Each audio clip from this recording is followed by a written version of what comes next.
Penyidik Polri dan Polda Metro Jaya memamerkan barang bukti sitaan berupa uang tunai ratusan miliar rupiah dan 74 kg emas batangan. Harta fantastis tersebut disita dari penggeledahan di sejumlah lokasi terkait dugaan korupsi pasokan batubara PLN, Asabri, dan Krakatau Steel. Dan berikut perbandingan untuk menunjukkan betapa besar aset yang berhasil diamankan penyidik.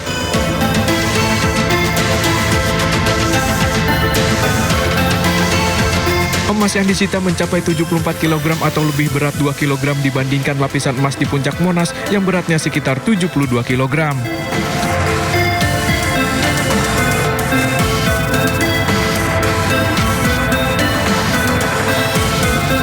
Selain emas, penyidik juga menyita uang tunai sebesar 476 miliar rupiah.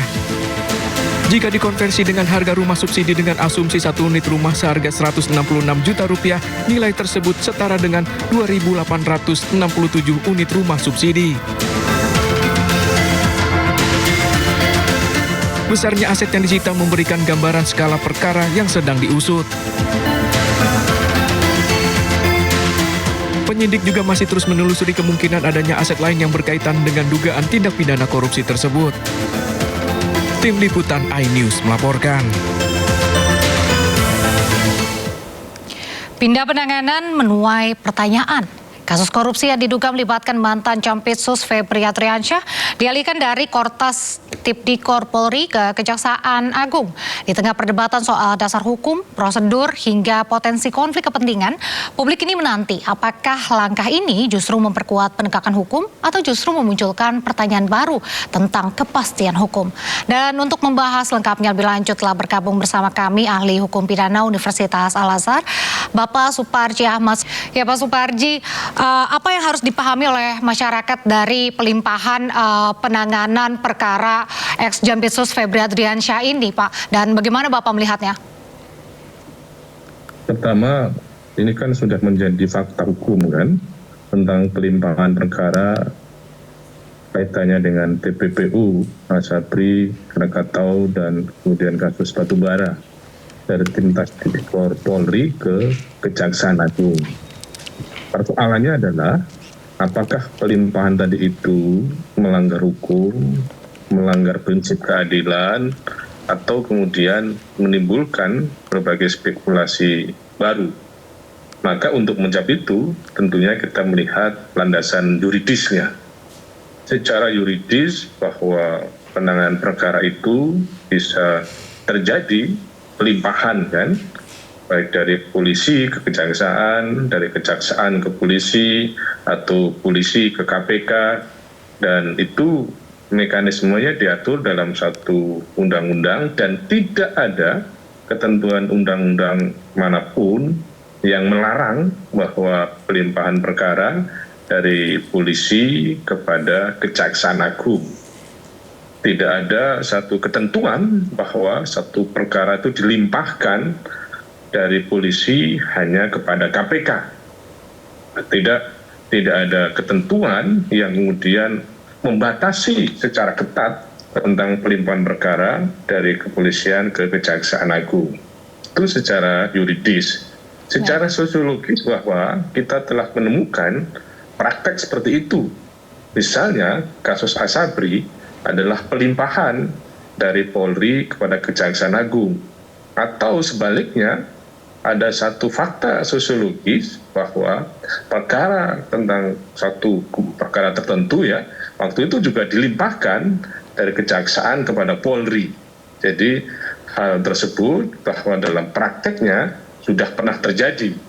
Pada waktu itu jalan apa adanya, tidak ada kontroversi, tidak ada hal yang kemudian ditutupi, dan kemudian akhirnya ada putusan yang berkekuatan hukum inkrah.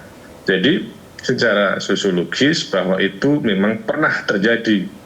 Dan yang ketiga, secara filosofis bahwa pelimpahan perkara itu atau pengalihan penanganan perkara pada dasarnya tidak bertentangan dengan nilai keadilan, kepastian hukum, ataupun nilai-nilai filsafat hukum yang lain. Maka dengan demikian bahwa hal tersebut tidak perlu kemudian menjadi persoalan dan kemudian menjadi satu opini bahwa seolah-olah KPK yang seharusnya menangani perkara tersebut, atau seolah-olah bahwa mestinya tidak perlu dialihkan kepada Polri, kepada Kejaksaan Agung. Jadi bahwa kemudian ketika ada narasi yang seharusnya monopoli penanganan perkara tadi itu hanya pada KPK, saya kira tidak sepenuhnya itu memiliki kekuatan hukum secara yuridis. Nah, yang dipersoalkan berikutnya adalah apakah kemudian penanganan perkara tersebut itu bisa memastikan bahwa semua berjalan secara fair, bisa berjalan secara transparan, sampai kemudian menciptakan pada sebuah keadilan. Jadi esensinya bukan pada persoalan pengalihan penanganan perkara, tetapi yang paling esensi adalah bagaimana kasus tersebut bisa diungkap sampai seterang-terangnya, sampai ke akar-akarnya, siapapun yang terlibat adalah diminta pertanggungjawaban hukum. Itu sebetulnya urgensi yang paling mendasar, bukan sekedar mempertentangkan tentang pengalihan penanganan. Publik punya hak untuk kemudian mempertanyakan mengapa kemudian itu dialihkan, mengapa kemudian tidak ditangani langsung saja oleh tim tipikor, atau sebaliknya mengapa tidak dialihkan kepada KPK. Hal tersebut pada faktanya sudah menjadi realitas, yaitu dialihkan dari Polri kepada Kejaksaan Agung, sehingga yang paling utama adalah bagaimana proses ini menjadi cepat dan mengedepankan praduga tidak bersalah dan tidak mengembangkan narasi-narasi yang sebetulnya kontradiktif dan tidak memiliki justifikasi secara normatif yuridis, bahwa kemudian khawatir nanti akan ada misalnya pemilihan pihak-pihak yang diminta pertanggungjawaban, atau kemudian akan ditutup-tutupi tertentu. Maka hal tersebut saya kira bisa diantisipasi dengan meningkatkan pengawasan, atau sebaliknya jika khawatir misalnya ada keengganan, kesungkanan misalnya kepada mantan Jampitsus, maka untuk penanganan perkara ini ya perlu dibentuk penyidik-penyidik baru yang dulu tidak menangani kasus Asabri atau menuntut kasus Krakatau Steel itu, sehingga semuanya itu semua berjalan secara kredibel, secara bertanggung jawab.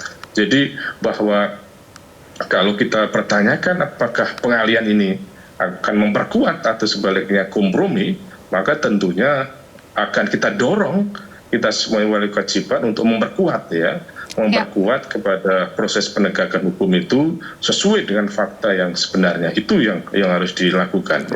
Berarti dalam pelimpahan penanganan perkara ini tidak ada pelanggaran prosedur dalam prosesnya, Pak, menurut Pak Suparji? Tidak ada satu mekanisme yang dilanggar, ya. Baik. Secara prosedur, kewenangan maupun secara substantif, kan. Bahwa secara prosedur, bahwa bisa dilimpahkan, dan secara kewenangan, kejaksaan juga memiliki kewenangan untuk menyidik, menuntut tindak pidana korupsi, dan secara substantif bahwa yang penting adalah untuk kemudian memberantas korupsi, mengungkap fakta yang sebenarnya dari proses penanganan perkara ini. Jadi menurut saya, kalau kita menguji dari aspek 3 hal, yaitu prosedur dan substansi maupun kewenangan, maka dalam konteks ini tidak ada ketentuan-ketentuan yang telah dilanggar, gitu ya, bahwa kemudian akan menjadi soal kompromi, menjadi soal misalnya nutup-nutupi dan sebagainya. Itu adalah bukan konteks prosedur, tetapi pada konteks bagaimana upaya yang bisa dilakukan oleh aparat penegak hukum itu untuk betul-betul kerja secara berintegritas dan secara profesional. Jadi kalau ada pelanggaran prosedur, ada pelanggaran kewenangan, maka ya bisa saja dilakukan misalnya mekanisme pra-peradilan, ya, untuk kemudian menguji tentang sah dan tidaknya penetapan tersangka, menguji sah tidaknya misalnya penggeledahan atau kemudian penyitaan, tetapi bahwa pengalihan atau pelimpahan penanganan perkara ini bukan bagian dari objek pra-peradilan, tetapi yang menjadi dasar bahwa bisa dipastikan semua pihak itu terlibat, dan DPR saya kira kan juga sudah sangat responsif kan untuk menangani perkara ini. Maka menurut saya tidak akan terjadi main mata atau main-main dalam penanganan perkara ini. Gitu. Ya, tapi Pak Suparji, mungkin yang dikhawatirkan publik adalah bagaimanapun ex-Jampitsus Febri Atriansyah ini adalah bagian dari institusi Kejaksaan Agung sendiri. Lalu bagaimana bisa menangani perkara dengan transparan atau independen begitu? Ya, menangani perkara supaya transparan dan independen, maka pertama dipilihlah ya bahwa penyidik-penyidiknya tidak ada konflik kepentingan dengan ex-jampitsus kan. Penyidik-penyidiknya adalah yang memiliki reputasi untuk bisa berpikir secara independen dan berintegritas, dan penyidiknya bisa melepaskan dari misalnya ewo-kewo atau kemudian ada keengganan, ketakutan gitu. Saya kira itu salah satu caranya. Wah, selama ini kan juga kejaksaan misalnya menangani perkara-perkara yang dilakukan oleh jaksa-jaksa itu sendiri. Jadi sering terjadi. Mungkin ini beda fenomenanya karena jampitsus ya, kemudian bagaimana dulu mantan bawahannya dan sebagainya, maka bisa dipilih orang-orang yang betul-betul kredibel dan independen. Dan yang kedua adalah dilakukan dengan pengawasan yang efektif ya, pengawasan yang intensif ya dalam proses penanganan perkara ini, baik dilakukan oleh Komisi Kejaksaan, oleh Jamwas, atau kemudian dilakukan oleh masyarakat atau media, termasuk kemudian fungsi pengawasan dari DPR. Demikian pula yang juga menjadi penting adalah supervisi dari KPK. Ya, bagaimana KPK sesuai dengan tupoksi yang dimiliki adalah melakukan supervisi dalam menangani perkara ini.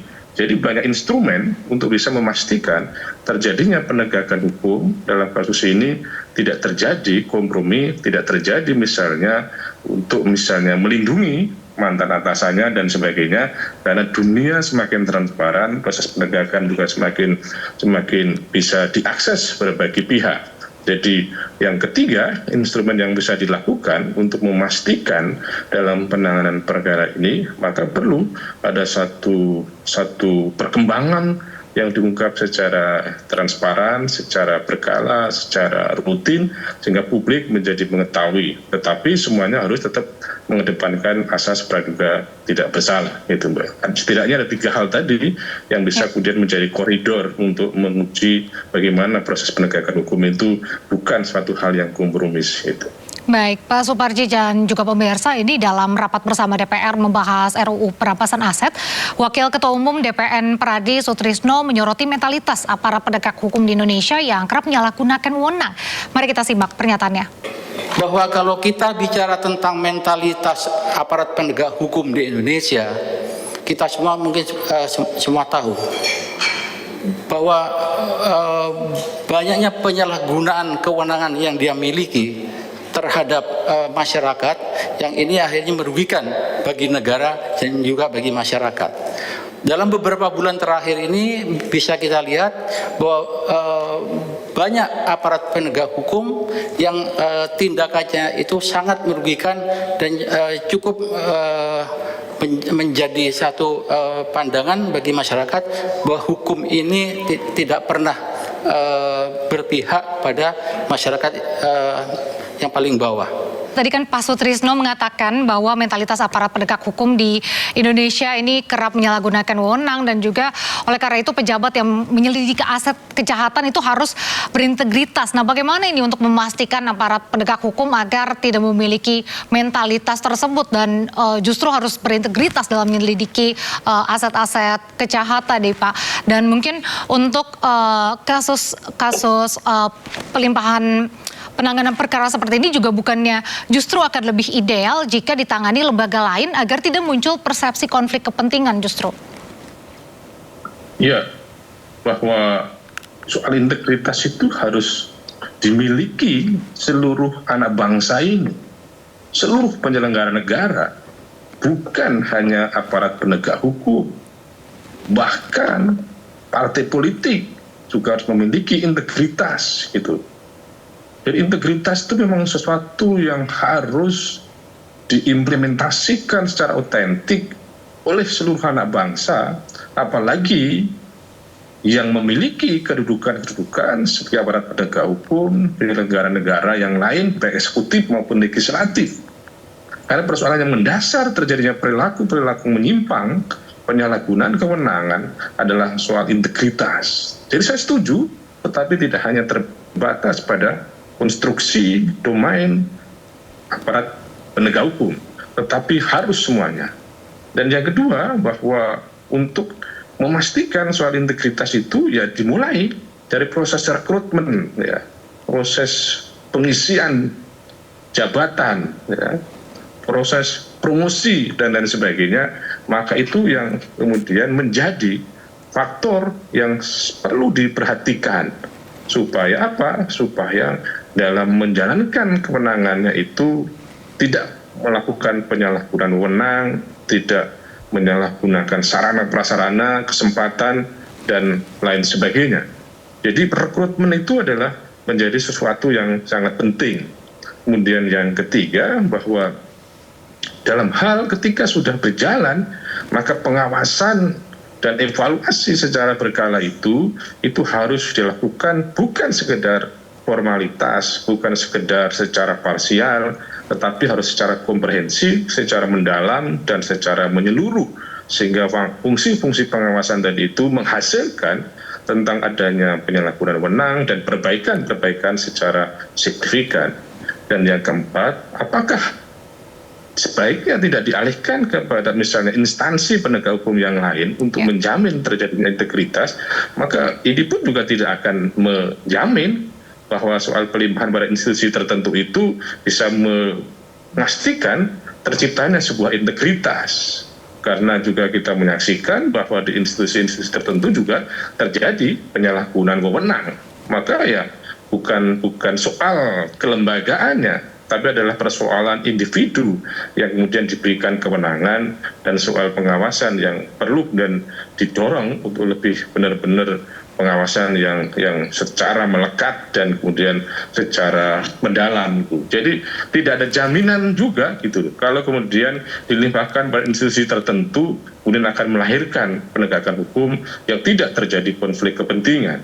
Bahwa yang kelima, soal konflik kepentingan itu bisa diminimalisasi, bisa diamputasi jika memang yang diberikan kewenangan tadi itu tidak menyalahgunakan kewenangan, tidak punya orientasi-orientasi yang lain, tidak membawa kepentingan pribadinya dalam ruang publik, maka itu akan bisa memberikan satu jaminan bahwa konflik kepentingan bisa diatasi. Ya. Terakhir Pak Suparji, banyak yang beranggapan bahwa pelimpahan kasus ex-Jampitsus ini agar tidak berkembang kepada pihak lain atau memang nantinya jika ditemukan bukti ada keterlibatan pihak-pihak lain. Bagaimana pendapat Anda? Singkat saja Pak. Ya, asumsi pemikiran tersebut adalah tantangan bagi penyidik yang diberikan kewenangan, bagi Kejaksaan Agung yang telah diberikan kewenangan menangani perkara ini.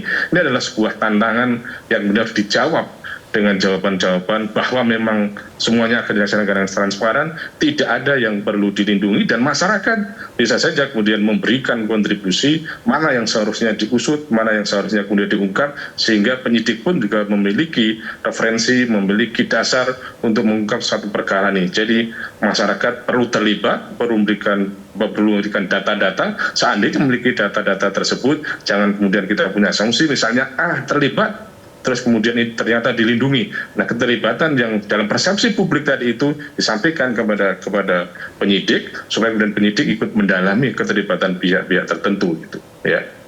Baik, terima kasih Pak Suparji.